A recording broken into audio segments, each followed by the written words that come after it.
नमस्कार। CTET exam के लिए मैथ्स ओरिएंटेड सेशन आपके लिए फिर से आज है। 15 क्वेश्चंस हैं, पूरा पेडागोजी है और पूरा सब्जेक्टिव नेचर है। जूनियर और प्राइमरी दोनों का कॉम्बिनेशन है। आज के प्रश्न आपको जूनियर से काफ़ी कुछ रिलेट करते दिखेंगे। आपको मैं रियलाइज करा दूंगा कि आज के यह प्रश्न जूनियर में पूछे गए हैं या इस तरह के प्रश्न आपके एग्जाम में पूछे जा सकते हैं। आप पूरे सेशन को इन तक देखिएगा, समय लगेगा, अच्छे से हर क्वेश्चन को क्लियर करिए। इस तरह के डेप्थ वाले क्वेश्चन, इस तरह के टेक्निकल क्वेश्चंस आपको परीक्षा में जरूर नजर आएंगे। इस तरह के शब्द भी आपको दिखेंगे, तो निश्चित तौर पर मैथ्स के इन सब्जेक्टिव नेचर्स के क्वेश्चन को अच्छे से प्रिपेयर कर लीजिए। जो पेडागोजी संबंधित है उनकी व्याख्या भी क्लियर कर लीजिए और यह पूरा सेशन आपके लिए इफेक्टिव है। मॉडल पेपर भी कल से स्टार्ट हो रहा है, उसमें भी आप अपनी इन्वॉल्वमेंट दिखाइए, लगिए और मेहनत करके अपने आप को प्रिपेयर कराइए। आज के सेशन को मैं शुरू करने जा रहा हूँ, ज़्यादा समय नहीं लेता हूँ। पहला क्वेश्चन देखिए आपके सामने रहेगा। पहला क्वेश्चन देखिए है देखने में बहुत मतलब ऐसे लगेगा कि टफ है, नहीं आएगा, लेकिन आराम से आप कर सकते हैं। पहली 25 सम संख्याओं का औसत पूछा है। सम संख्याएं बेसिकली देखो जीरो भी सम होता है, याद रखिएगा इस चीज को। लेकिन जब हम काउंटिंग सम की बात करते हैं, जो गिनी जाने वाली सम संख्याएं, सम मतलब इवन नंबर्स, तो उनकी शुरुआत हमेशा 2 से होती है। अब इन्होंने कहा पहली 25, तो 2 होगा तो अगला 4 होगा, अगला 6 होगा, अगला 8 होगा, 10 होगा, इस तरह की संख्याएं हैं। ऐसी 25 संख्याओं को हम जोड़ें और जोड़ करके उनका हम औसत निकालने के लिए संख्याओं से भाग करें, क्योंकि हमसे यहाँ पर पूछा गया एवरेज। और औसत का मतलब होता है, एवरेज का सेंस होता है कि सम अपान नंबर। क्या होता है? सम अपान नंबर। मतलब हम लोग योग में जो योग होता है उसको हम संख्या से डिवाइड कर दें, यही औसत होता है। तो हमारी भी रिस्पॉन्सिबिलिटी है कि हम इन संख्याओं को पहले ऐड करें, ऐड करके हम औसत फाइंड करने के लिए जितने भी टर्म्स हैं, जितने भी नंबर है, उनसे इसको डिवाइड करें। दोनों चीजें यहाँ पर टफ है। एक तो पहले नंबर डिसाइड करना कि नंबर हैं कितने, दूसरी चीज उनको ऐड करना। दोनों में आपको प्रॉब्लम आएगी। मैं इसका सेंस एक बताता हूँ, बहुत इजी होता है। कभी भी आपसे अगर पहली n 25 सम संख्याएं और उनका एवरेज पूछा जाए, तो इसका रूल एक नोट कर लीजिए आप लोग। यहाँ पर बहुत ही आसान कॉन्सेप्ट होता है कि प्रथम n सम संख्याओं का जो औसत है वो हमेशा n+1 होगा। कितना होगा? n+1 होगा। तो आप यहाँ पर सिंपली यहाँ पर जब भी कभी जैसे 25 पूछा है तो हम 25 में 1 जोड़ दें तो सम संख्याओं का औसत कितना हो जाएगा? 26 हो जाएगा। याद रखिएगा, आपसे विषम संख्या पूछा जा सकता है तो भी आप लोग पॉइंट कर लीजिएगा कि पहली या प्रथम n विषम संख्याओं का औसत हो, तो और आसान होता है। संख्याओं का जो औसत होगा वो हमेशा केवल n होगा। मतलब जैसे यहीं पर हमसे कहा होता कि प्रथम 25 विषम संख्याओं का औसत क्या होगा, तो हम सिंपली 25 लिख देते हैं। अगर सम पूछा है तो 25 में 1 जोड़ेंगे तो 26 आंसर आएगा। विषम का पूछा है तो सिंपल सा आप n लिख दीजिए, यही इसका आंसर हो जाएगा। आगे बढ़ता हूं सेकंड क्वेश्चन पर।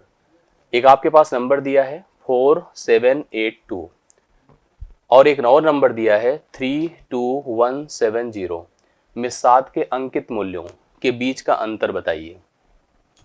अंकित मूल्य को कहते हैं फेस वैल्यू। देखिए लिखा होगा फेस वैल्यू।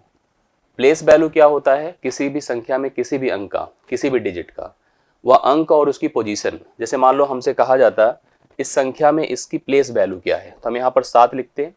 7 के बाद हम पोजीशन डिसाइड कर लें। जैसे इसे यूनिट बोलते हैं, इसे टेंस बोलते हैं, इसे हंड्रेड्स बोलते हैं। यह 10 की पावर 0 है, या 10 की पावर 1 है, 10 की पावर 2 है, 10 की पावर 3 है। ये पोजीशंस होती हैं, इकाई, दहाई, सैकड़ा, हजार, जिसको आप लोग कहते हैं। अगर आपसे स्थानीय मान पूछा होता प्लेस वैल्यू, तो आप 7 लिखते और 7 गुणे 10 की पावर 2 करते। 10 की पावर 2 होता है 100, तो 700 हो जाता। या सिंपल सा कॉन्सेप्ट होता है, 7 लिख करके जितने डिजिट आगे होते उतने जीरो लगा दीजिए। यह स्थानीय मान होता। इसमें 7 का स्थानीय मान करते तो 7 के बाद 1 जीरो लगा के 70 हो जाता। अब उस समय हमसे योग पूछ सकता था, अंतर पूछ सकता था, हमें कोई प्रॉब्लम नहीं होती। और कुछ आंसर ऑप्शन इसी टाइप पे रिलेट भी करेंगे जो आप देख पा रहे हैं यहाँ पे। लेकिन यहाँ पर एक्चुअली क्वेश्चन हमसे पूछा उनकी फेस वैल्यू। याद रखना, किसी भी संख्या में किसी भी अंक का, किसी भी डिजिट की जो फेस वैल्यू होती है वह खुद ही होती है, कोई चेंज नहीं होता। मतलब वो पोजीशन के हिसाब से कहीं भी सेट कर दिया जाए, बट एक्चुअली वह 7 ही है, एक्चुअली वह 6 ही है, एक्चुअली वह 5 ही है। तो कोई भी संख्या का जो अंकित मूल्य होता है, अंकित वैल्यू होती है, जिसे फेस वैल्यू कहते हैं, वह फेस वैल्यू वह खुद ही होगा। तो इस 7 की भी फेस वैल्यू 7 ही होगी और इस 7 की भी फेस वैल्यू 7 ही होगी। पोजीशन उनकी अलग अलग है, 2 अलग अलग नंबर में रखे गए, उससे कोई फर्क की बात नहीं है। इनका जब डिफरेंस करेंगे तो डिफरेंस इनका 0 आएगा। कभी भी दो संख्याओं का या एक ही संख्या की फेस वैल्यू का डिफरेंस 0 ही होगा, कोई अंतर ही नहीं होगा, क्योंकि वही होगा, दोनों सेम है। तो डिफरेंस इनका क्या आने वाला है? 0 आने वाला है। तो दूसरे क्वेश्चन का राइट सोल्यूशन आपका 0 है, आप नोट कर सकते हैं। सी ऑप्शन में आपको दिख रहा है। तीसरा क्वेश्चन देखिएगा, एक स्कूल में 96 शिक्षिकाएं हैं, टीचर्स हैं, जिसमें से 3/8 शिक्षिकाएं उच्च स्कूली कक्षाओं में पढ़ाती हैं। पढ़ाती हैं, टीचर्स पढ़ाती हैं ना, पढ़ते थोड़ी। यदि उच्च स्कूली शिक्षिकाओं में का 2/9 भाग गणित शिक्षिकाएं हैं, मैथ्स पढ़ाती हैं, तो उच्च स्कूली शिक्षिकाओं में जो गणित नहीं पढ़ाती उनकी संख्या क्या होगी? कंफर्म हो गया। टोटल 96 है। मैंने इस पर एक डिस्कशन कल की क्लास में किया था, कल का जो क्वेश्चन आपने देखा होगा। इसको हम टोटल 1 मानते हैं। मैंने आपसे कहा था कि अगर हम जैसे टोटल संख्या कभी भी परसेंट के हिसाब से चलिए 100% होता है और वैल्यू के नंबर के हिसाब से चलिए तो 1 होता है। 1 का कहीं अगर 1/3 किसी जगह इन्वॉल्व है तो 2/3 बचा है। अगर कहीं पे 1 का 5/12 इन्वॉल्व है तो 12 और 5 का डिफरेंस 7 होता है, 7/12 बचा है। ये हमेशा ध्यान रखिएगा। मेरा ये कहना है कि अगर जितनी 96 टोटल शिक्षिकाएं हैं उसमें अगर 3/8 भाग उच्च स्कूली कक्षाओं में जो हायर एजुकेशन होते हैं उसमें पढ़ा रही हैं, और उसमें भी देखिए कंडीशन क्या है, यदि उच्च स्कूली शिक्षिकाओं का 2/9 भाग गणित पढ़ाती हैं, ये भी ध्यान रखिएगा। मतलब इसमें भी गणित पढ़ाने वाली कितनी है, इसका भी 2/9 है। तो पहले तो आप देखिए कितनी है जो उच्च स्कूली शिक्षिकाओं में मतलब स्कूली कॉन्सेंट पढ़ा रही हैं, तो 3/8 गुणे हम 96 कर देते हैं। 8 से डिवाइड करिए, 8 1 8, 8 2 16, 12 8 96, 12 36 होता है।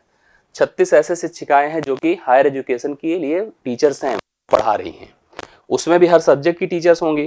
तो मैथ्स की टीचर, इसका जो मैथ्स की टीचर हैं इसका क्या है पता है, 2/9 भाग है। तो आप इसको 36 लिखिए और 2 गुणे 2/9 करिए। 9 चौके 36, 4 दूना 8। 8 टीचर ऐसी हैं जो कि मैथ्स पढ़ाती हैं। 8 टीचर्स ऐसी हैं जो मैथ्स पढ़ाती हैं। तो उन्हीं स्कूल में, मतलब उन्हीं अर्थात हायर एजुकेशन में जो मैथ्स नहीं पढ़ाती उनकी संख्या हमको बतानी है। तो 36 से 8 निकाल दीजिए, 28 होता है। 28 ऐसी टीचर्स होंगी जो कि मैथ्स नहीं पढ़ाती हैं। अब इसको डायरेक्ट करना होता तो हम लिखते, देखो 96 अपने पास टोटल थे। ध्यान से देखिए करेंगे कैसे। 96 में आप नोटिस कर रहे हैं कि भाई जहां से हमें डेटा फिल्टर करना है, हमें हायर एजुकेशन की वो टीचर्स लेने हैं जो मैथ्स नहीं पढ़ाती हैं। तो पहले तो बताओ हायर एजुकेशन में कितनी टीचर्स हैं? 3/8 है। उस पढ़ाने वाली 2/9 है, लिखा 2/9 है। अगर 2/9 मैथ्स पढ़ाएंगी तो 7/9 नहीं पढ़ाएंगी, और जो नहीं पढ़ाएंगी उनकी संख्या पता करना है तो मैं लिख दूं 7/9। ये देखिए आराम से आप कर सकते हैं। अब कैसे क्या होगा पूरा सेट कर लेते हैं। जैसे 3 3 बार होता है, ये भी कंफर्म है। 3 से इसको डिवाइड करिए, 3 तिया होता है, 3 दूना होता है। 8 दूना क्या होगा, 8 चौके 32 होगा, 4 सते 28 होगा। इनकी संख्या देखिए 28 आ गई, जो डायरेक्टली आंसर आप ऐसे बता सकते थे। मैंने कहा टोटल लीजिए 96, उसमें वो जो हायर एजुकेशन में पढ़ाती है 3/8, उसमें वो जो नहीं मैथ्स पढ़ाती उनकी बात करिए। अगर मैथ्स की बात आती तो 2/9 से सीधा मल्टीप्लाई करते, लेकिन मैथ्स नहीं पढ़ाती उनकी बात कर रहे तो 2/9 से हम, जैसे मैंने कहा ना, रिमेन क्या बचता है, डिफरेंस कर दिया करिए 7/9। तो 7/9 करा और पूरा कैलकुलेशन किया तो 7/8 आ रहा है। वह उच्च स्कूली शिक्षिकाएं जो कि गणित नहीं पढ़ाती उनकी संख्या हमको बतानी थी। होप सो आपको समझ में आया होगा। दोनों पैटर्न्स आप इसको रिलेट कर लीजिए, अच्छा क्वेश्चन है, इंपॉर्टेंट भी है। अगला क्वेश्चन देखिएगा, चौथा क्वेश्चन क्या है, एक 2 अंकों की संख्या है। कभी भी 2 अंक की संख्या आप जैसे जानते हैं तो आप जानते हैं कि 10 से लेकर 99 तक जितनी संख्या होती है 2 अंक की होती है। इन संख्याओं को प्रेजेंट कैसे किया जाता है, 10 × 10s place plus unit place. इसको ऐसे 10x + y के रूप में। जैसे मान लीजिए मैंने कोई संख्या उठाया 63, प्रेजेंट कैसे करते हैं, वैसे कुछ कभी कंडीशंस आपको समझाने के लिए बिना क्वेश्चन पढ़े ही बता रहा हूं। मुझे अभी क्वेश्चन नहीं क्लियर है क्वेश्चन है क्या, बट हमारे मन में जब भी कोई प्रश्न पढ़े तो इतना कॉन्सेप्ट हमारा क्लियर रहे कि वो चीजें हमसे जो क्वेश्चन से रिलेट करती है ना आती रहे, तुरंत सेट हो जाए दिमाग में, हाँ हाँ ये चीज हो रही है तो ऐसा ऐसा ऐसा होता रहेगा। हमसे जैसे कहा कि 2 अंक की संख्या, तो मेरे दिमाग में आ गया कि 10 से 99 तक है। मेरे दिमाग में आ गया कि 10 × 10s place plus unit place, जैसे 10 × 6 + 3 के फॉर्मेट में इस नंबर को हम लिख सकते हैं। इतनी बातें हमारे दिमाग में आ चुकी हैं। अब इनकी कितनी जरूरत है उसको हम देख करके अप्लाई करेंगे। 2 अंकों वाली संख्या है और इन अंकों को पलटने पर बनी संख्या, 2 अंकों वाली संख्या और इन अंकों को पलटने पर बनी संख्या का योग 88 है, 88 है। ऐसी कितनी संख्याएं हैं जिनमें दहाई का अंक इकाई के अंक से बड़ा है? ऐसी कितनी संख्याएं हैं जिनमें दहाई का अंक इकाई के अंक से क्या हो, बड़ा हो? बढ़िया क्वेश्चन है। देखिए मतलब हमें एक चीज समझना है, जैसे मान लीजिए मैंने कोई संख्या वही 63 लिखा है, ठीक, एक तो नॉर्मल नंबर हो गया। हम इनको क्या करें, अगर हम इनके अंकों को पलट दें तो पलटने से यह संख्या क्या हो जाएगी, 36 हो गई कि नहीं। अंकों को पलट दिया, इकाई को दहाई, दहाई को इकाई के स्थान पे बना दिया। अब इसने हमसे पूछा ऐसी कितनी संख्याएं हैं। पहले चीज ध्यान से देखिएगा, मुझे वह संख्या लेनी है जिसका योग 88 हो, मतलब जुड़ करके वह मान कितना होता हो, 88 होता हो। ये आपको समझना है। जैसे आप ऐसे सोचिए, आपको कंफर्म होगा, जैसे 53 है, 53 लिया, 35 रिवर्स कर दीजिए तो क्या होगा, 35। जोड़ के देखिए, 5 3 8 और 5 3 8, जुड़कर 88 है। लेकिन उसने एक बात हमसे कहा है, उसको ध्यान दीजिएगा, दहाई का अंक जो हो ना इकाई से बड़ा हो। हालांकि ये सेट हो रहा है अपने साथ, बिल्कुल होगा 53, और इसमें हमने नोटिस चीज सही है। ऐसे आगे बढ़िए, 62 है और 26 होगा रिवर्स करने पे, 6 2 8 और 6 2 8, ये भी कितना होगा, 88 होगा, दूसरा नंबर हो गया।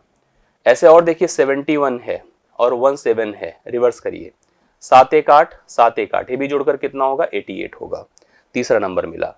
ऐसे अगर हम लोग यहाँ पर अब आगे तो हम कर नहीं सकते, क्योंकि 80 अगर लेंगे तो 0 8 2 डिजिट की संख्या ही नहीं है।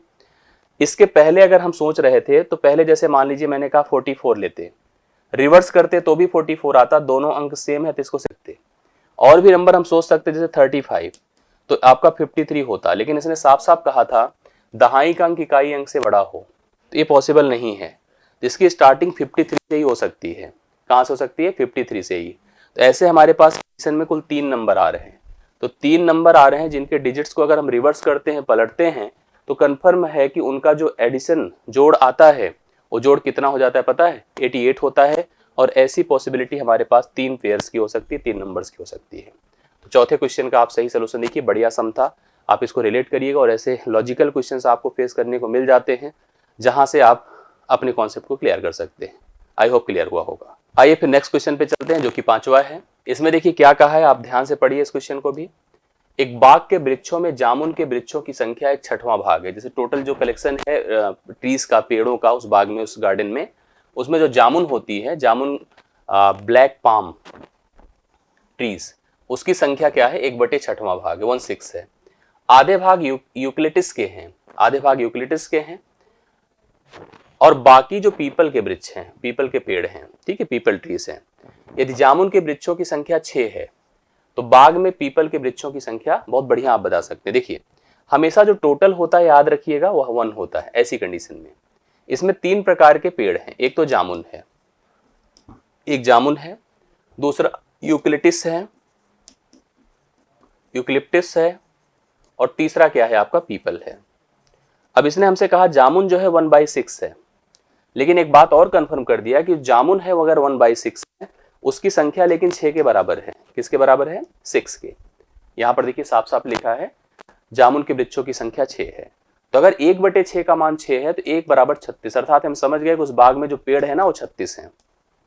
हमसे पीपल पूछा, पीपल कितने हैं। इसने कहा कि आधे वृक्ष तो यूकलिप्टस के हैं, बाकी पीपल के हैं, तो आधा कर दीजिए यहां पर इसके। अब अच्छा आधा करना है, डायरेक्ट डेटा से भी कर सकते हैं।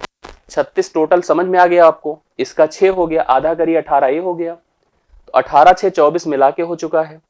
36 में 24 निकलेगा तो 12 पेड़ किसके होंगे, पीपल के होंगे। 12 राइट सोल्यूशन होगा। ध्यान से देखिए, जामुन हमारा पार्ट में था और बैलू में भी था, 1/6। इसकी संख्या अगर 6 थी तो 1 बराबर 36, अर्थात टोटल 36 है। इसमें भी ध्यान दीजिएगा, इसने कहा जो इक्लिप्स है वह 1/2 है, हाफ है, हाफ है। अब क्योंकि इसकी वैल्यू हमें पता चल गई तो उसका हाफ सिंपली करिए 18 हो गया।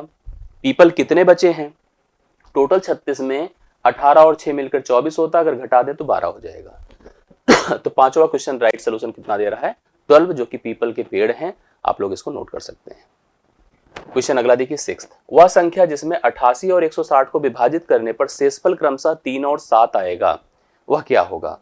मतलब ये हमको डिसाइड करना है, वह संख्या जिससे 88 और 160 को अगर हम विभाजित करें, यहाँ जिससे होना चाहिए, तो शेषफल क्रमशः 3 और 7 आए, यह हमको बताना है, वह संख्या कौन सी है, डिसाइड करना है। मतलब एक ही संख्या से करना है। इसका बहुत इजी कॉन्सेप्ट होता है, मतलब हम उस तरह से नहीं जाना चाहते हैं। आप अगर जाएंगे तो बहुत बढ़िया है, ये भी कर सकते हैं। जैसे हमारे पास एक नंबर 88 है, एक नंबर 160 है। हम ये करना चाहते हैं कि हम एक नंबर है जिनमें से यही कोई एक संख्या होगी। हालांकि एचसीएफ के कॉन्सेप्ट पर है हम इसको विभाजित करें तो एचसीएफ आपका 3 आए, सॉरी शेषफल 3 आए, और इसको विभाजित करें तो वह शेषफल कितना है, 7 आए। तो हम लोग ये जान चुके हैं कि 88 में 3 ज्यादा रहा होगा और 160 में 7 ज्यादा रहा होगा। वह संख्या जो कि उस संख्या से कंप्लीटली कट जाए, पहली चीज उसको डिसाइड करना है। इसके लिए हम इसमें से 3 निकाल देते हैं 85 होगा, और इसमें 7 निकाल देते 153 होगा। ठीक है, अब मुझे वह संख्या पता करनी है जो कि इन दोनों का एचसीएफ हो। क्या हो, एचसीएफ हो, अर्थात इन दोनों के पूरी तरह से काट सके, इसको भी और इसको भी, और सबसे लीस्ट कॉमन संख्या हो। तो आपको पता है 17 पचे 85 होता है, 17 9 153 होता है। ठीक है, 17 दोनों को काट सकती है।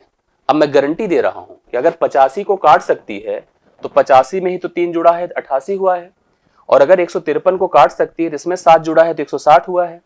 तो अब 88 को आप डिवाइड करो 17 से, 17 पचे 85, 3 से शेषफल आएगा, और 17 से अगर आप जो है 160 को डिवाइड करो, 17 9 153, 7 से शेषफल आएगा। इसके लिए राइट सोल्यूशन आपका 17 होगा, जो कि बी ऑप्शन में दिया है।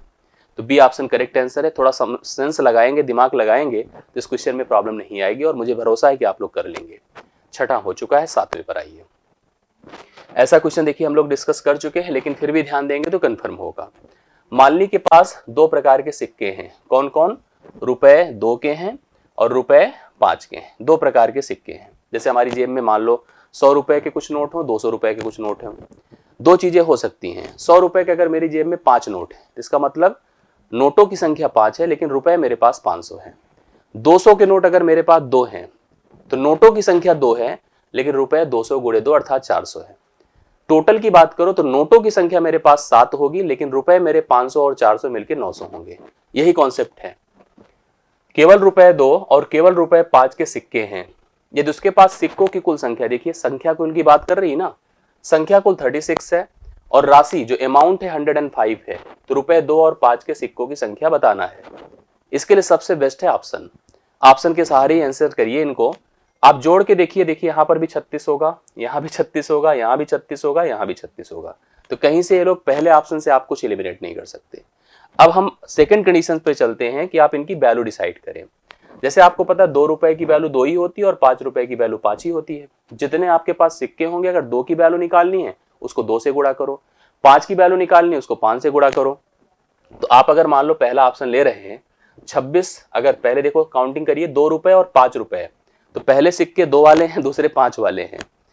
अगर हम 26 की बात करें तो 26 गुणे 2 करिए, 52 रुपए हुआ, और 5 से अगर सोचे 10 गुणे 5 करिए तो 50 रुपए हुआ। जोड़िए 50 और 52 102 होता है, 105 है, तो पहला ऑप्शन नहीं होगा।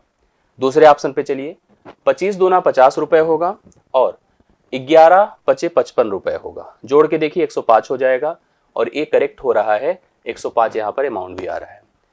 सिक्कों की संख्या कितनी है? 36, और अगर इनकी वैल्यू हमने कैलकुलेट करी 25 और 11 के हिसाब से, तो 25 दूना 50 है और 11 पचे 55 है, जुड़ करके आपका कितना हो रहा है? 105। 7th क्वेश्चन राइट सोल्यूशन आपके पास है, बी ऑप्शन में राइट सोल्यूशन है। 8 सेंटीमीटर और 10 सेंटीमीटर भुजाओं वाले एक आयत को, हमारे पास देखिए एक रेक्टेंगल है जिसको आयत कहते हैं। क्या कहेंगे इसको समझिएगा। 10 सेंटीमीटर यह है, 8 सेंटीमीटर यह है। भुजाओं वाले एक आयत को 4 समान आयतों में विभाजित करना है। ऐसे इसको ऐसे 4 बराबर भागों में डिवाइड करना है। प्रत्येक छोटे आयत का परिमाप क्या होगा? जो आयत हमारा बना हुआ है प्रत्येक इंडिविजुअल, उसका पेरीमीटर क्या होगा? पेरीमीटर क्या होता है? हमेशा सभी भुजाओं का जोड़ होता है। चाहे जो आयत बना, मान लो हम इसी को कंसीडर कर लें, इसका परिमाप क्या होगा? क्योंकि यह पूरी लेंथ 10 थी तो यह कन्फर्म है कि 5 होगी, और यह 5 होगी तो यह भी 5 होगी।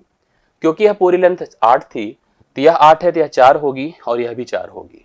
तो प्रत्येक का अगर मुझे पेरीमीटर डिसाइड करना है तो 5 5 10, 4 4 8, तो 10 8 कितना होना चाहिए? 18। 18 सेंटीमीटर राइट सोल्यूशन होना चाहिए। कुछ लोग के दिमाग में देखिए यहाँ पर ए भी हो सकता है, जैसे कि हम अगर इस पूरे का पेरीमीटर निकालें तो पूरे का पेरीमीटर 10 है, 10 है, तो पूरा 8 था इधर, तो ये भी 8 ही होगा। तो 10 10 20 और 8 8 16, 36 होगा। ठीक है, 36 का आधा ही हो रहा है। अगर ध्यान से देखें तो 36 का क्या हो रहा है? आधा ही हो रहा है। इस क्वेश्चन के लिए राइट सोल्यूशन आपका 18 है, जो कि प्रत्येक छोटे रेक्टेंगल का पेरीमीटर होगा। 8वां क्वेश्चन आपका डन हो चुका है। होप सो ये भी क्लियर हुआ होगा। आइए नेक्स्ट क्वेश्चन आपके सामने बोर्ड पर है। क्या है? ध्यान से देखिए। निम्नलिखित में से किसे संरचनात्मक रचनावादी गणित कथा का लक्षण माना जा सकता है, सिम्टम्स माना जा सकता है। रचनात्मक, रचनावादी, सोचिएगा, रचना जिसमें क्रिएटिविटी हो, थॉट हो, थिंकिंग हो। Which of the following may be the considered as a feature of constructive mathematics classroom. हाँ, रचनावादी गणित जहाँ पे सोच निकले, थॉट्स निकले, न्यूमेरिकल्स केवल ना निकले कि आपको ये तरीका है पढ़ लो, जहाँ पर आपके अंदर खुद ही क्रिएटिविटी डाली जाए, आप खुद ही सोच पाएं, खुद ही रचना दे पाएं, खुद ही अप्रोच दे पाएं। गणितीय परिभाषाएं जो बनी है को कंठस्थ करने का उच्च मान। मुझे नहीं लगता है कि ये गणित में कभी भी गणित को याद करने का प्रोसेस दिलाना गणित को रचनावादी या रचनात्मक क्लास बनाने का कॉन्सेप्ट हो सकता है, ये कभी पॉसिबल नहीं है। अध्यापक को केवल सही उत्तरों को, अब सोचिए, अगर हम टीचर हैं हमारा फोकस उस पर भी रहता है जो गलत आंसर हो सकता है। आपको दिखाना है, समझाना कि गलत होगा, एलिमिनेट करो, इसको निकालो। कभी भी सही प्राप्त करने के लिए गलत की पहचान करना बहुत जरूरी होता है।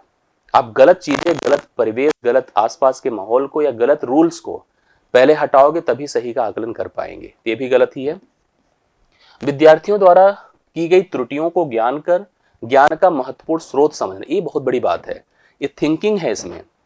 जैसे मैंने कहा ना कि आप सही तभी कर सकते हैं जब गलत से आपका सामना होगा, गलत को आप समझेंगे। जो एक्सपीरियंस मिलता है फेल्यूर का, वही आपको सफल बनाता है। विद्यार्थियों द्वारा की गई त्रुटियां जो होती हैं वो ज्ञान का एक महत्वपूर्ण स्रोत होती है। उनको समझिए, निकालिए को किस प्रकार की मिस्टेक्स कर रहा है, किस प्रकार से वह उलझ रहा है, किस प्रकार की गलतियां कर रहा है। अगर यह हमने क्लियर कर लिया तो हमें इसमें कोई समस्या नहीं होने वाली है। तो सी ऑप्शन इसके लिए मैं जा रहा हूं सही तरीके से।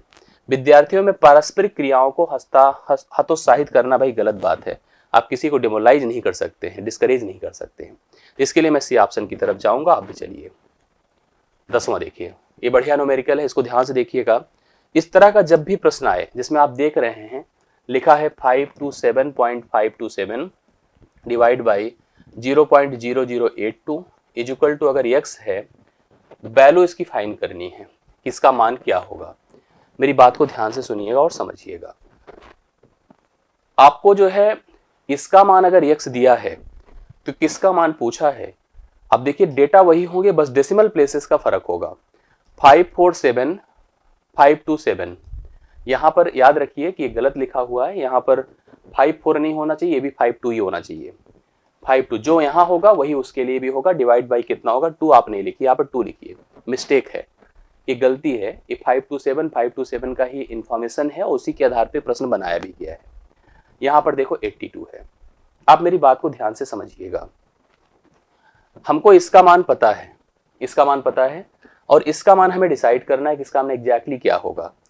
यहां पर दशमलव कितने स्थानों पर है, 4 स्थानों पर है, यहां पर दशमलव 3 स्थानों पर है। यहां पे दशमलव को सेम करना, क्योंकि यहां पर दशमलव पूरी तरह से गायब किया गया है। दशमलव को सेम करने का जो सिस्टम होता है वो ध्यान से देखिए कैसे होता है। आप यहां पर देखिए 4 अंकों पे दशमलव, यहां पर 3 अंकों पे दशमलव है, तो एक के बाद 4 जीरो और एक के बाद 4 जीरो से दोनों पक्षों में गुणा कर दीजिए, दशमलव अपने आप गायब हो जाएगा। कैसे, देखिए जैसे ही आप इसको 4 जीरो से गुणा, क्या होगा 527 वो 4 जीरो सामने ऐसे लग जाएंगे। इसकी बात करिए 82 है, उसके बाद आपको 4 जीरो ऐसे रखने ही रखने पड़ेंगे। अब आप देखेंगे कि यहाँ पर दशमलव अब देखिए कैसे गायब होगा। 4 जीरो यहाँ पर बढ़ा हुआ है, 3 स्थान पे आप दशमलव पुट कर दीजिए। और यहाँ पर भी अगर आप देखोगे तो आपको दिखेगा कि यहाँ पर भी हमारे पास, जैसे अब देखिए 4 स्थान पे दशमलव, 82 सिंपली हो जाएगा। मतलब आप खुद से सोचिए कि मैंने उधर इतने से गुणा किया, इधर भी इतने से गुणा किया। एक बात आप समझिए, अगर इसका मान x था, आपने इधर गुणा किया है, तो आपको सेम रिस्पॉन्सिबिलिटी, सेम जिम्मेदारी इसको भी, मतलब आपको रियलाइज कराना। जैसे आपके पास अब वैल्यू कुछ ऐसी हो चुकी है 527,527, समझ रहे हैं, एक जीरो यहां पर है और यहां पर 82 है, क्योंकि इसका मान x नहीं है। आप ध्यान से देखिएगा, हमें इस जीरो को हटाने के लिए 10 से भाग देना पड़ेगा। तो 10 से भाग देंगे तभी तो जीरो यहां पर हटेगा। मतलब अगर हम लोग इसको हटाते हैं तो अब, क्योंकि इसका मान देखिए ध्यान से, हमें इस पूरे का मान अगर x दिया हुआ था, इसका मान, अब मेरे पास यहां पर वह डेटा, क्योंकि सामने अगर हम सोचे तो x ही है, बट हमको इसको हटाना है। हटाने के लिए आपको 10 से भाग देना होगा। अगर यहां पे दिया है तो यहां भी देना पड़ेगा, ये ऑटोमेटिकली हट जाएगा और इसका मान x/10 होगा, जो कि डी ऑप्शन में होगा। बहुत आसानी से इस क्वेश्चन को आप क्लियर कर सकते हैं। आप देख सकते हैं कैसे कैसे हुआ है। मैंने क्या बताया, 527.527 था, 0.0082 था, वैल्यू इसकी x हो गई। आप दशमलव के स्थान को सेम कैसे कर सकते हैं, यहाँ पर 4 स्थान पे, यहाँ पर 3 स्थान पे, तो 4 स्थान से ऊपर नीचे अगर हम गुणा कर दे तो वो तो मान लो रियलाइज वैसे भी कर सकते थे। अब देखिए ये सेट हुआ, दशमलव आपका 3 स्थान पे लगेगा, यहाँ पर 4 स्थान पे लगेगा, तो इसका मान इतना हो गया। सामने x है क्योंकि हम इधर तो कोई चेंज कर नहीं रहे ना, एज इट इज x है, ऊपर ऊपर नीचे सेम कर रहे हैं तो कोई फर्क भी नहीं है। अब इसको हमें 0 हटाना है, इसके लिए 10 से यहां भाग करना है तो यहां भी करना पड़ेगा, इसका मान x/10 हो जाएगा।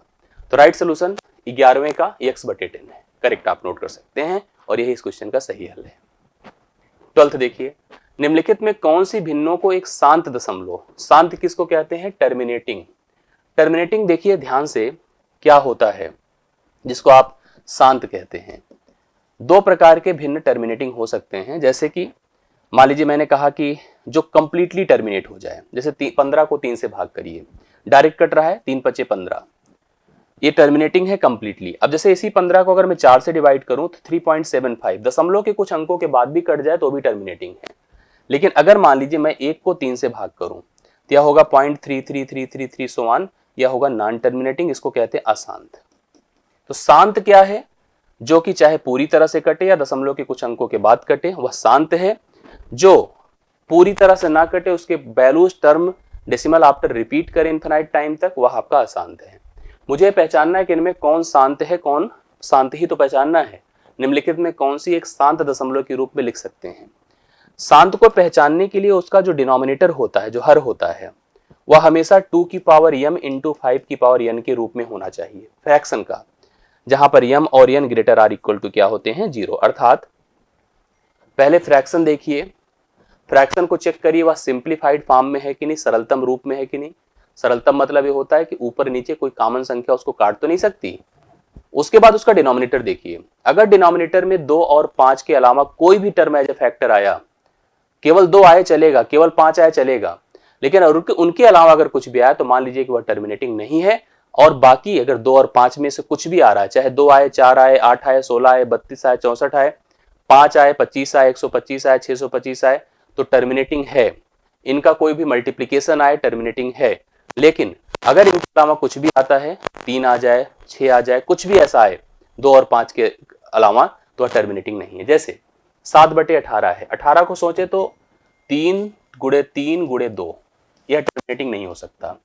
250 की बात करिए तो आप देख पा रहे हैं कि यहां पर इसको मैं 5 गुणे 5 गुणे 2 गुणे 10 कर सकता हूं। फैक्टराइज करिए, 10 बने, सॉरी 2 गुणे 5, 25 गुणे क्या होगा बताइए, 25 गुणे 10 है। 25 मतलब 5 गुणे 5 और 2 गुणे 5 होता है 10। तो यह आपका टर्मिनेटिंग है, क्योंकि इसमें आप देख रहे हैं कि 2 की पावर 1 है और 5 की पावर 3 है। यह टर्मिनेटिंग है, केवल 2 और 5 का यूज है। 28 की बात करिए, 2 दूना 4 तो है, लेकिन 7 लगा है तो नॉन टर्मिनेटिंग है। तो टर्मिनेटिंग केवल कौन हुआ, सेकंड। सेकंड कहां पर है, कहीं पर है, हाँ only second, B option correct answer है। 12th आपका राइट सोल्यूशन सेकंड ऑप्शन है। अगला क्वेश्चन देखिए, 2 पासों को एक साथ फेंका जाता है। पासा समझते हैं, लूडो वाला जो पासा होता है। पासे में देखते हैं या तो 1 आता है, या तो 2 आता है, तो 3 आता है, तो 4 आता है, तो 5 आता है, 6 आता है। 2 पासे अगर फेंक रहे हैं, जैसे मैंने एक पासा फेंका, आप भी एक फेंको, 1 आया, 2 आया, 3 आया, 4 आया, 5 आया, 6 आया। मेरे 1 आने पर आपका 1 आ सकता है, 2 आ सकता है, 3 आ सकता है, 4 आ सकता है, 5 आ सकता है, 6 आ सकता है। मेरे 2 आने पर भी ऐसे आ सकता है। मतलब अगर हम साइमल्टेनियसली एक दूसरे के साथ सेट करें तो टोटल आउटकम्स जो होंगी, टोटल आउटकम्स अगर पेयर के हिसाब से 2 पासों को देखा जाए तो 6 गुणे 6 या 6 की पावर 2 मतलब 36 होंगी। Total outcome 36। जैसे मैंने कहा, मेरे 1 आने पर आपका 1 2 3 4 5 6 कुछ भी आ सकता है। मेरे 2 आने पर आपका 1 2 3 4 5 6 कुछ भी आ सकता है। मेरे 3 आने पर भी, तो मेरे 6 आने पर भी आपका 6 आ सकता है। अर्थात 36 टोटल पॉसिबिलिटी होती हैं आने की। उसमें से प्रायिकता हमको उनकी निकालनी है जिनमें संख्याओं का योग कम से कम 7 हो। मतलब ऐसे पेयर लेने हैं। पहले इसके पहले प्रोबेबिलिटी जान लीजिए। प्रोबेबिलिटी किसी भी इवेंट की या किसी भी एक्शन की, उसके जितने आउटकम्स उसके फेवर में हो और जितने टोटल हो, ऐसे डिसाइड किया जाता है। जैसे मान लीजिए मैं कोई घटना की बात करूं, उस घटना में किसी एक एक्शन होने की या किसी इवेंट के होने की संभावना क्या होती है, तो पहले घटना में देखो क्या क्या संभावना होती है, टोटल वो नीचे रहेगा, और आपके इवेंट में क्या पॉसिबल है, क्या प्रोबेबल है, वो आपको ऊपर रखना। उसका जो रेशियो होगा वही प्रोबेबिलिटी होगी। प्रोबेबिलिटी ध्यान रखना, कभी भी 1 से जीरो से बड़ी नहीं हो, जीरो से छोटी नहीं हो सकती और एक से बड़ी नहीं हो सकती। कभी भी प्रायिकता नेगेटिव नहीं हो सकती और एक से बड़ी नहीं हो सकती। मतलब जीरो हो सकती है, एक हो सकती है, लेकिन जीरो से ना छोटी होगी ना तो एक से बड़ी होगी। ऐसे पेयर्स जिनका सम कम से कम 7 है, तो हम देखें 3 और 4 7 हो सकता है, 4 और 3 7 हो सकता है, 5 और 2 7 हो सकता है। ध्यान से देखिए, 7 की बात अगर हम कर रहे हैं तो शुरू से देखें, सात देखिए लिखा है ना, इनकी प्रायिकता क्या होगी, उन दोनों में से आई संख्याओं का योग कम से कम 7 हो। मतलब शुरू से देखो, 1 और 6 हो सकता है, ठीक है, 2 और 5 हो सकता है, 3 और 4 हो सकता है, 4 और 3 हो सकता है, 5 और 2 हो सकता है, 6 और 1 हो सकता है। इतने लोग मिल करके 7 का जोड़ बनाएंगे। क्या बनाएंगे? 7। लेकिन इसने बोला कम से कम 7 हो, तो 8 भी हो सकता है। 8 का सेंस समझिए, 2 और 6 8 हो सकता है, 3 और 5 8 हो सकता है, 4 और 4 8 हो सकता है, 5 और 3 8 हो सकता है, 6 और 2 8 हो सकता है, 8 भी हो जाएगा। 9 की बात करिए, 3 और 6 एक एक कम होता जाएगा, देखिएगा 3 और 6 हो सकता था, 4 और 5 हो सकता था, 5 और 4 हो सकता था, 6 और 3 हो सकता था, 9 हो गया। 10 भी हो सकता है योग ना, कम से कम 7 बोला था तो 10 भी हो सकता है। अब 10 के लिए शुरुआत कहां से होगी? 4 और 6 से, 5 और 5 से, ठीक है, 5 और 5 से। और कोई 10 हो पाएगा? 6 और 4 भी। 11 भी हो सकता है, 11 के लिए बताइए क्या हो सकता है? 11 के लिए 5 से शुरू करिए, 5 और 6 हो सकता है, 6 और 5 हो सकता है, अंतिम में 6 6 12 भी हो सकता है। तो मतलब ये जो हैं, जिनमें जोड़ 7 हो, जिनमें जोड़ 8 हो, जिनमें जोड़ 9 हो, जिनमें 10 हो, जिनमें 11 हो, जिनमें 12 हो, प्रॉपर जूनियर का क्वेश्चन है।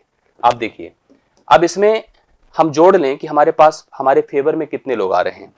7, जैसे अब यहां पर देखो 1 2 3 4 5 6, 6 यहां पर होगा तो 5 यहां पर, 6 5 11, 4 यहां पर, 15, 3 18, 2 20, 1 21। तो हमारे फेवर में 21 लोग हैं और टोटल है 36 लोग। तो 3 7 बार होता है, 3 12 बार होता है, 7/12 इस क्वेश्चन का राइट सोल्यूशन होना चाहिए, जो कि बी ऑप्शन में है। होपफुली आपको समझ में आया होगा। एक बार अच्छे से देख लीजिएगा, जूनियर लेवल का बहुत बढ़िया क्वेश्चन है, अच्छे से क्लियर कर लीजिएगा। बहुत जो पॉसिबल था ब्रीफ किया हूं, बाकी आप अपने हिसाब से इसको तैयार कर लीजिएगा। ये हो गया 13वां। आगे बढ़ता हूं। n भुजाओं वाले एक समबाहुभुज के सभी, समबाहुभुज को समझिए रेगुलर पॉलीगन, रेगुलर पॉलीगन जैसे कि समबाहु त्रिभुज, ऐसा पॉलीगन जिसकी सभी भुजाएं और सभी कोण बराबर हों, वर्ग, सभी भुजाएं और सभी कोण बराबर हों, मतलब वर्ग में भी देखिए चारों भुजाएं बराबर होती, चारों कोण 90 होते हैं। समबाहु त्रिभुज में सभी भुजाएं बराबर होती, सभी कोण 60 होते हैं। n भुजाएं वाले एक समबाहुभुज के सभी आंतरिक कोणों का योग इतना है, आंतरिक कोणों का योग इतना है। याद रखिएगा, सभी आंतरिक कोणों का योग, आंतरिक कोणों का योग, किसी भी बहुभुज की बात किया जाए, वह क्या होता है, चाहे वो सम हो चाहे ना हो, वह होता है n-2 इंटू 180। ये रूल होता है। आप इसकी संख्या देख रहे हैं 1800 के बराबर है। हम भुजाएं ज्ञात कर सकते हैं, डायरेक्ट डिवाइड करिए, 10 आएगा, n बराबर 10 2 12, अर्थात उसमें भुजाएं कितनी हो गई? 12। तो इसने कहा n प्लस 4/2 का मान क्या होगा। जब आपके n का मान कितना आ चुका है, n का मान 12 है, तो 12 प्लस 4/2 करिए, 12 4 16/2 करिए, कितना होगा? 8 होगा। तो राइट सोल्यूशन इसका क्या हो गया? 8। पॉलीगन रेगुलर था, उसकी सभी भुजाओं का योग आपको जो है, सभी आंतरिक कोणों का योग आपको 1800 दिया था। सभी आंतरिक कोणों का योग का रूल होता है, उससे आप भुजाएं ज्ञात कर सकते हैं। n का मान आया, वहां सब्स्टिट्यूट कर दीजिए, करेक्ट आंसर आएगा। लास्ट क्वेश्चन देख रहा हूं 15th। एक बेलनाकार पाइप की बाह्य और आंतरिक त्रिज्याएं दी गई हैं। ये बेलनाकार पाइप है, बाह्य मतलब ये होलो सिलेंडर की बात हम लोग कर रहे हैं। जैसे आप होलो सिलेंडर और प्रॉपर जो सॉलिड सिलेंडर होता है उसमें फर्क समझ लीजिए, मैं आपको बताता हूं। जैसे एक सरिया है जो पूरी तरह से मटेरियल फिल्ड है, सरिया देखे होंगे घर कंस्ट्रक्शन में, तो एकदम होलो सिलेंडर है, ठीक है। एक बढ़िया जो कभी आप देखे होंगे मोटा सा डंडा बनता है मारने के लिए, जिसे आप देखते हैं मोटा सा होता है, सर्कुलर शेप होता है बाहर बाहर की तरफ, और ऐसे सर्कुलर स्ट्रक्चर में बनता है, वो होलो नहीं, वो सॉलिड है। जो ड्रेनेज पाइप होती हैं, जहाँ पे पानी की सप्लाई होती है, होलो होता है। वायर के लिए आप देखे होंगे कि घरों में अलग अलग पाइप सेट कर दिया जाता है, वो भी होलो होता है। होलो मतलब जिसमें स्पेस से निकल सके, ये स्ट्रक्चर है। इसका सेंटर है, इसकी अपनी विड्थ होती है धातु की। तो यहाँ पर त्रिज्याएं दी गई हैं, देखिए बाहर की त्रिज्या यहां से यहां तक होगी जिसका मान दिया है 16, अंदर की त्रिज्या यहां से यहां तक होगी जिसका मान दिया है 15। इसका मतलब धातु की जो मोटाई है 16 से 15 घटा दे 1 है। पाइप की जो लंबाई है a है, यहां से यहां तक जो 63 है। इससे बनाने में लगी सामग्री आयतन आपको बताना है, आयतन आपको डिसाइड करना है। धातु जो लगी है ए है धातु, मुझे इसका आयतन बताना है। एक तरह से होलो सिलेंडर है, खोखला बेलन है जिसमें लगी धातु का आयतन, मतलब आपको क्या करना है आप समझिए। एक्चुअली बेलन का जो वॉल्यूम होता है आयतन, जिसको कहते हैं पाई आर स्क्वायर एच, यही कहते हैं। लेकिन सॉलिड है या किसी भी टाइप का है, मुझे डिसाइड क्या करना है, जो धातु लगी है मुझे उसका आयतन निकालना है, उसका मान, उसका आयतन कुल कितना होगा सेंटीमीटर क्यूब में। तो आपको कुछ करना खास नहीं है, आपको सबसे पहले कंप्लीट का निकालना है। कंप्लीट के लिए कौन रिस्पॉन्सिबल है, 16। तो पाई 16 का स्क्वायर इंटू एच, एच तो वही है 63, लेंथ तो वही दोनों की रहेगी, माइनस पाई 15 का स्क्वायर इंटू एच मतलब 63। अब आप देख रहे हैं कि पाई और 63 कॉमन हो जाएगा, 16 का स्क्वायर माइनस 15 का स्क्वायर है। ये देखिए पाई मतलब 22/7 है, गुणे 63 कर दीजिए, 16 का स्क्वायर। अब देखो इसको आप सीधा सीधा ए स्क्वायर माइनस बी स्क्वायर का फॉर्मेट दे दो, जो आप ए प्लस बी और ए माइनस बी लिखते हो। अर्थात एक बार 15 और 16 जोड़ दीजिए तो 31 होगा, और एक बार घटा दीजिए तो 1 होगा, सीधा सीधा, कोई मतलब नहीं उसको लिखने का। अब 7 9 बार 63 होता है, ठीक है, गुणा कर दिए, 9 1 के 9, 9 3 27 होता है, गुणे 22 करिए, 22 करिए तो 2 9 18, अंत में 8 आएगा, तो इसका आंसर 6138 होगा। राइट सोल्यूशन आपके सामने होगा जो सी ऑप्शन में, बाकी करने की जरूरत नहीं। 15वां क्वेश्चन आपका डन हुआ। क्वेश्चन स्टैंडर्ड थे सारे के सारे, प्राइमरी के लेवल के भी कई सारे थे और जूनियर के लेवल के आज अच्छे क्वेश्चंस आपने देखे होंगे। होप सो आपको सेशन अच्छा लगा होगा, आप पूरे वीडियो को इन तक देखे हैं, पूरा प्रश्न तैयार कर लीजिए, पूरे कॉन्सेप्ट तैयार कर लीजिए। इस तरह के क्वेश्चंस आपको हमेशा एग्जाम में फेस करने को मिलेंगे। आप जुड़े रहिए, टेलीग्राम ग्रुप ज्वाइन किए रहिए, डिस्क्रिप्शन में होगा। बाकी इसी तरह की सीटेट की एक्टिविटी मैं डेली लेके रहूँगा, और मॉडल पेपर में भी हम लोग यहाँ पर कार्य करने चल रहे हैं। कल से आप मॉडल पेपर भी देखेंगे मेन चैनल पर। आज के लिए इतना ही, थैंक यू सो मच, धन्यवाद।